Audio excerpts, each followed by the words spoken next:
Welcome to Pay My Cell Phone Bill, breaking news protecting your wallet. Today is December 15th, 2014. Today's first article, your wireless carrier is gouging you, and we have the numbers to prove it. All of the links will be provided in the video description below. People hate their wireless carriers. This isn't a news flash, yet we put up with them anyways, alongside death, taxes, and the Star Wars pre-sequel. Wireless carriers are something we must accept. While some are trying to repent their way, carriers in America continue to anger their customers. But if you look at wireless companies in other countries, you start to realize that something is very wrong here. U.S. carriers are charging up to twice as much as many European and Asian providers, all while exerting a huge amount of control over what phones we can and cannot use on their networks. AT&T, Sprint, T-Mobile, Verizon, listen up. We know how much you've been screwing us over, and it's about time you change your ways. U.S. carriers' plans are ridiculously expensive and close-minded. The math doesn't add up. It shouldn't cost more than $100 a month to own a smartphone, and it shouldn't cost $60 a month for a basic phone either. Phone plans are outrageously priced in the United States. Carriers outside our borders charge a fraction of the price for service. It's time to drop prices, offer more variety, and stop charging a fortune for features like data and messaging. It does a comparison from the carriers here in the USA, and it also compares it to in UK. There are fewer carriers, but their prices are fair. Vodafone, Orange, and Everything and Everywhere, a collaboration between Orange and T-Mobile, dominate the cellular scene there. All three of the carrier charges less for same or better services from each of the four U.S. carriers, ranging from $62 a month to $70 a month to $71 a month, and A&E offers a $70 a month plan which includes unlimited minutes, unlimited text, and 3 GB of data. AT&T and Verizon both charge $40 a month more for that level of service, and T-Mobile charges about $20 more. So this is very important. The Americans are totally being screwed by all these outrageous fees, and the article continues to do a comparison. Here's a chart here.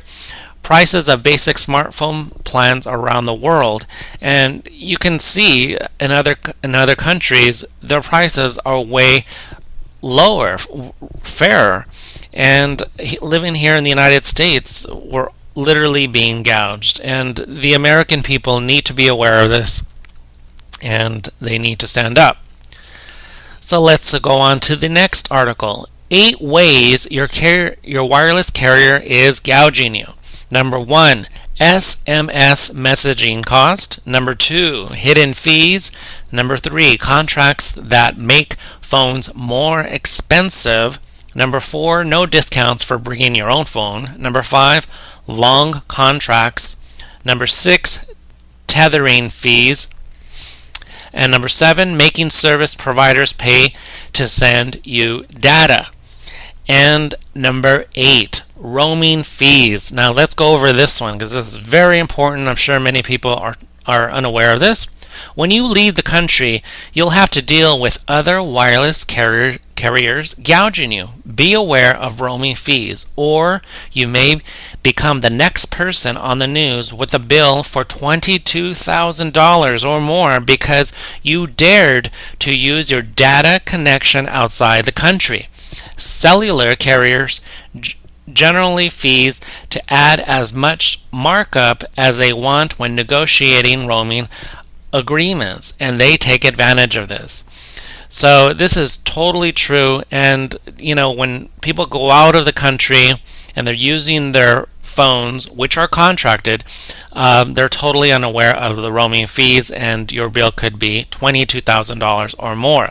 And the article continues to read that that's a reason why more and more Americans are switching from contract to prepaid. They don't have to worry about these hidden fees, roaming fees on a prepaid phone. You pay basically per month the amount you want. Americans are being overcharged and being taken advantage of, and you as a consumer have the right to know this information.